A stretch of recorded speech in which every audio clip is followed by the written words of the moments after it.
All right, so today is a very exciting topic because we are going into simulation theory. Now, I stated that one of the primary focuses of this channel is to go over matrices, systems, and dynamics. Now, those, especially matrices and systems, are essentially the material realities of a system which is going to simulate various simulacra, to put it in very Baudrillard terms. So what does this mean? We have systems, so these systems uphold society, and each of these systems offers various types of programs or whatever they may have, and those affect the population. All right, so that's a simulation right there. So if we were to have the education system say, we have noticed our literacy success rates are at an all-time low, we are going to implement a literacy success program. So we are going to determine we need 100 staff members. We want to reach out to 1,000 students. We are going to use this curriculum. We're going to meet 3 times a week, and we're going to discuss these things. And by the end of it, we're going to have these type of measurable achievements that we can say over time there was an effect or a result. So that, again, that's a simulation of the program, of the matrix, of a system to affect some sort of change or maintenance over the population.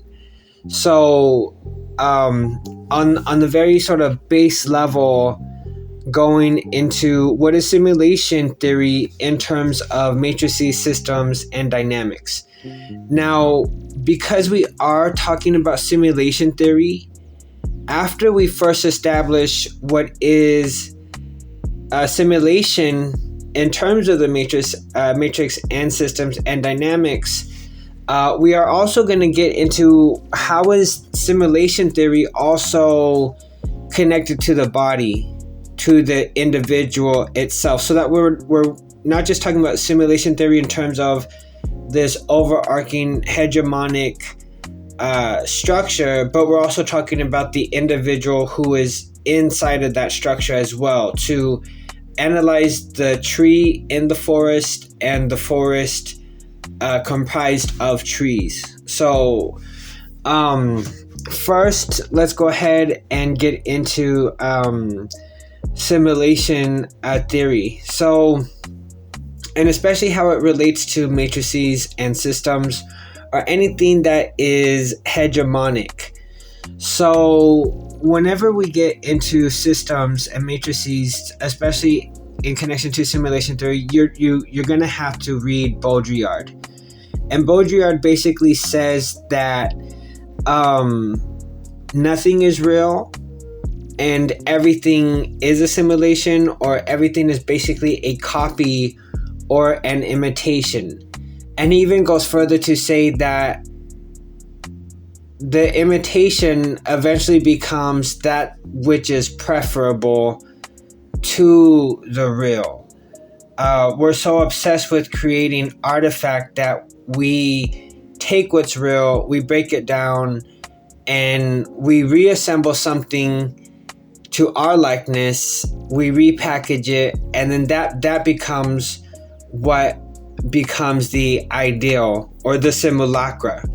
So an example of structural type of matrices related simulation would be a zoo is an example of a simulation. Any type of enclosure for an animal is a simulation, because every animal needs its own particular habitat. It needs its own temperature, its own feeding schedule. Whatever it eats also needs to be specific to its simulation. If you are growing plants indoors, it's often recommended that you simulate that plant's nature or natural environment in order to facilitate its proper growth. So a simulation is also an artificial type of environment, something that is artificially constructed. So again, an aquarium, that's a simulation of a matrix, and a matrices of a simulation, because you are taking fish out of, let's say, the Great Barrier Reef, and you're putting them in New York City. And so that requires you to create this whole simulation, this whole system, which simulates that of Australia, the Great Barrier Reef. Now, on that note, Baudrillard basically says that society is structured in terms of a simulation like a zoo, that everything that goes on in the zoo, because he goes on even further than that to say that the zoo actually is essentially predicates society itself. That how we see the zoo simulating the animals is exactly how we should see the way certain matrices or systems create any sort of simulation around us. So, for example, a hospital is full of simulation. So even if you think of a surgery is a simulation because it's essentially predetermined. It's also a simulation because it's not the first surgery that's ever happened. So in the same process and procession of simulacra, where you had the person who did the first surgery, but obviously it was crafted and perfected over time, right? And so now we have a simulation of an ancient medical practice. It's not the first one, but we simulate it because it's effective. Now, Baudrillard would take that further to say, all right, if you were to take like Dr. Dre, like he's not a technically a doctor, but what he is enacting is a simulation of the doctor, you see, and everything that would symbolize with it. So that's another extension of a type of like simulation. But the point is that the zoo, in the exact ways that assimilates the environment, the habitat is how we should really think about the matrix and the system which encompasses and creates our society. So in this, we also see a really real existential question about freedom or free will, because once we notice that, yes, we might have an enclosure of any kind of animal and they may have free range, but do they really have free will? You see, and so this is another conundrum of the simulation itself. It's a very illusory type of thing. There is no truth. There is no actual material reality. He's even saying not the only thing that's really real is the map itself. But even then, everything is changing. And in that way, we could, I think a prime example is here in New York City. We might have the map of New York City, but we know that storefronts change all the time. And so them being there in a way is kind of illusory because they're there for that time. But once that time is up, something else is going to substitute it. And then there's something else in that place. So there is essentially nothing real. And he goes on to call this the desert of the real, that there is no real thing left anymore. Everything is essentially a simulation of something else. So even on that note, a simulation of a simulacra could be like, if we were to begin with Marilyn Monroe. She is an icon for a specific image, and we see her image simulated in different generations. So I would say Madonna is a simulation of Marilyn Monroe, for example. And Gwen Stefani is an extension of Madonna and also Marilyn Monroe. So we see a simulation of very similar aesthetic type of icon. And I would even further go to say, when Kim Kardashian is really trying to be in that lineage, which she's not, that's another extension of when Simulacra is really trying to replicate and copy something in order to create something of itself. I would just argue that Kim Kardashian at her roots does not have anything of like that lineage in her. But what we can see is the attempt to co-opt the real by the fake. And that's a very real struggle that Baudrillard observes in this road. He's saying there's a lot of real, there's not a lot of real. It's very rare to be actually real. But what's very common and everywhere is that everybody's trying to simulate something else. So even if you were to take YouTube videos where they'll take a reaction video, you're not even looking at the music video itself, you're looking at a reaction to that. So it's a type of simulacra of the original video. And if we're talking about originals, we would have to think, well, who came out with original reaction videos, or what were the closest thing to reaction videos that we had? Another example is that we could think of the classroom as a simulation, because it all comes from lesson plannings. We know that there's going to be a lesson plan, and by that lesson plan, it has to simulate that plan in real time in the classroom itself. And it also has to include the behaviors. So by behaviors, the behaviors have to conform to that simulation of the lesson plan. We can also say it's a simulation historically, because every classroom is essentially just a simulation of like ancient academic academies. So like the academies of Plato and Socrates and Aristotle are essentially the original real. And every school after that is basically just a simulation of that school. It's not the original Plato or Socrates schools. Every school is just basically also just historically a simulation of the original academies. But also materially and spatially, because this simulation also is going to have, the books, the textbooks, the markers, the journals, the pens, everything materially to create that material simulation. So it's not going to be enough to have somebody in a room saying, we're going to learn this. You need to have the actual construction of it to mirror that simulation. So that's how and why a classroom itself can also be a simulation, right? And some other things that Baudrillard was really trying to get at the root, which he was saying are illusory, was urbanization. So if we take the basic look at nature and the world as it is, and we contrast that to urban cityscapes, we obviously see that in terms of the sidewalk, concrete has replaced the grass.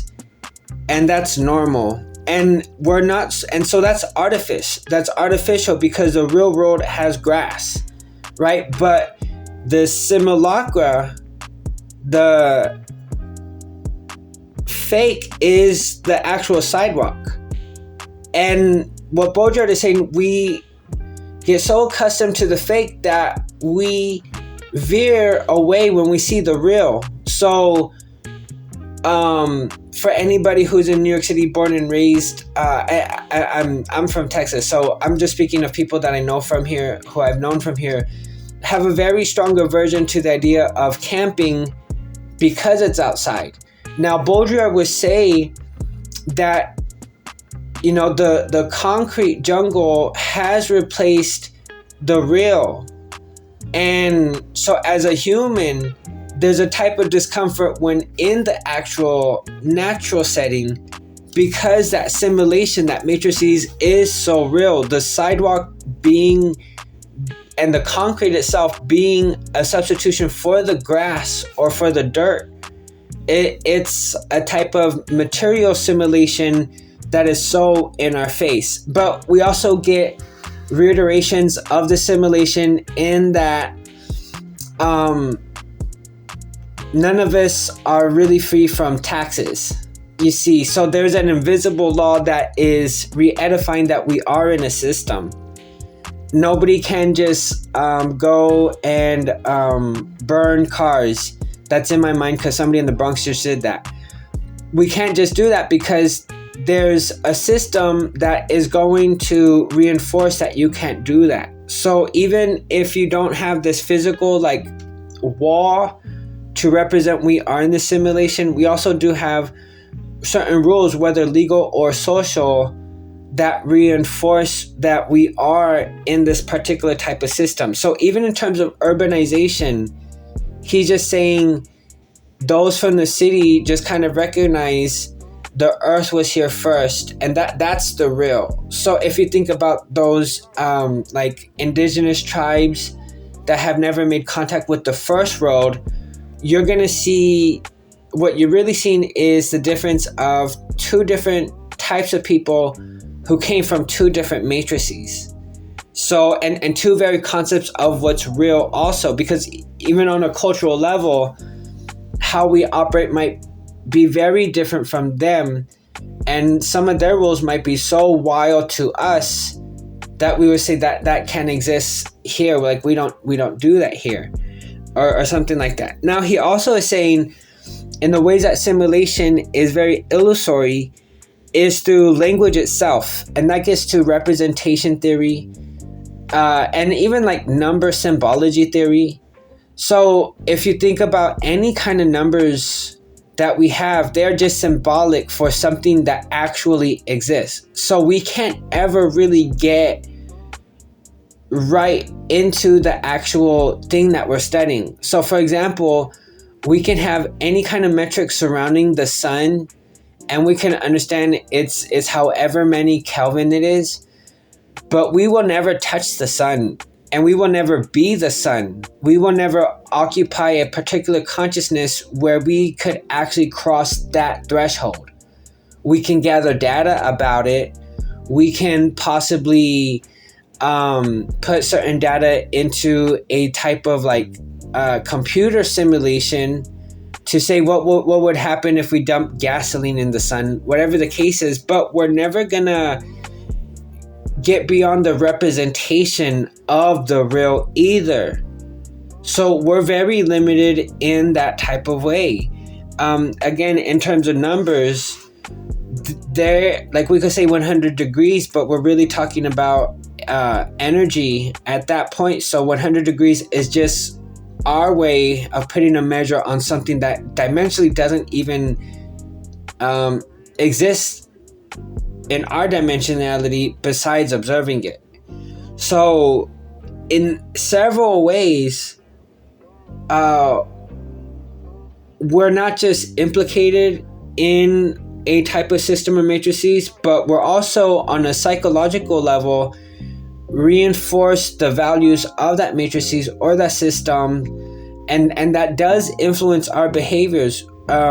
We do things subconsciously because of these rules. For example, stopping at a red light or going at a green light, perhaps at first, if somebody was first coming here, they would have to learn it.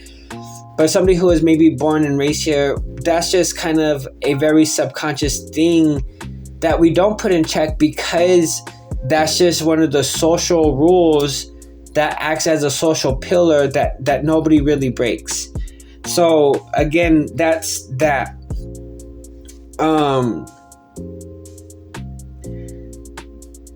So a quote from Baudrillard, and this goes into the fact that we are, as individuals, living in a matrix, and this matrix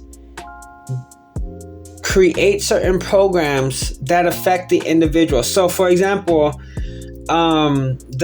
when George Bush Jr. came out with No Child Left Behind, that was a simulation for the students of Texas to ensure that every student did well, theoretically, although it failed.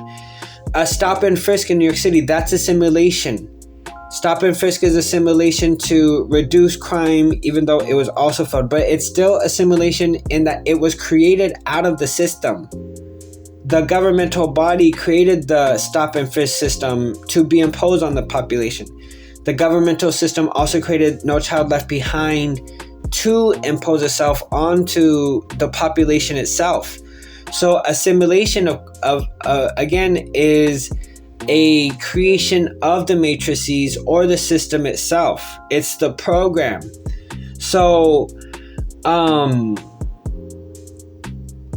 going into Baudrillard, he's saying capital was never linked by a contract to society that it dominated.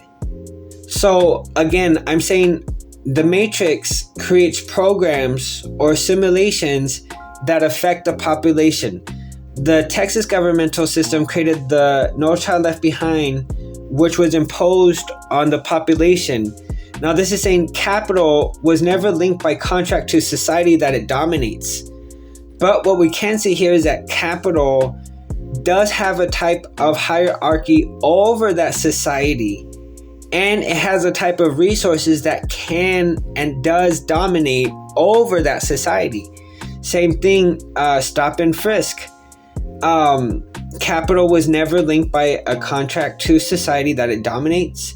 The New York City government created stop and frisk to dominate over society in that particular way, but that capital was never actually linked by contract to that society. You see, so it's a simulation by it. A third one is going to be whenever we have before the migrant crisis, New York City was running, let's say just theoretically, on in its own simulation, right? But then you had this wave of migrants, and what that did was it over-simulated the matrices, that system. So we can think of if the migrant wave was one closed system, it was an addition of over simulation to a system that was already simulated within New York City. And we saw that pervasive throughout all the systems within New York City. It impacted healthcare, the homeless shelters, the food stamps, the education system. All of these different systems were over simulated by the presence of a plus one system in the form of the migrant system. Because it takes something to simulate it, to stimulate it, right? And you need money to stimulate it specifically. So again, those are the ways that the matrices itself is this hegemonic reality. Whether it has this very real material object capital reality to it, so a governmental building, very capital realistic, we could say that's probably more permanent in Baudrillard's map of the real, desert of the real, where the map is always changing. You know, we could probably count on a moms and pops place to change over time, but that governmental one is going to be staying there. A university is also probably closer to a more permanent material capital in this map, which is always changing in this desert of the real. So I think that pretty much sums it up in terms of what is simulation, and the fact that a simulation is born out of the matrix. It's something to impose over the population itself. And even if we take a look at the stimulations that happened during COVID, I think it's just very clear you needed that financial stimulation to have the simulation in that societal system or matrices, that our normal capitalistic functionality was not moving forward because people hadn't made money. And the government was at a point where it needed to stimulate what was under-simulated. It was normatively operating under the simulation of consumer buyers, but because of COVID, it decreased the workers, which affected the buyers, the consumers and the sellers. And so it needed to inject a type of stimulation, that economic stimulation, because the workforce itself had been under-simulated. So again, an example of the capital itself creating some sort of program over the people to enact them to behave in a way that just reinforces the capital itself too. All right, now looking over my notes, I'm just checking for any other type of last minute things in case I was missing out, but that is everything. So that is essentially the simulation aspect of systems and matrices in a nutshell. Now I'm going to be moving on to simulation theory as it intersects with both quantum theory and also just human existentialism. All right, thank you.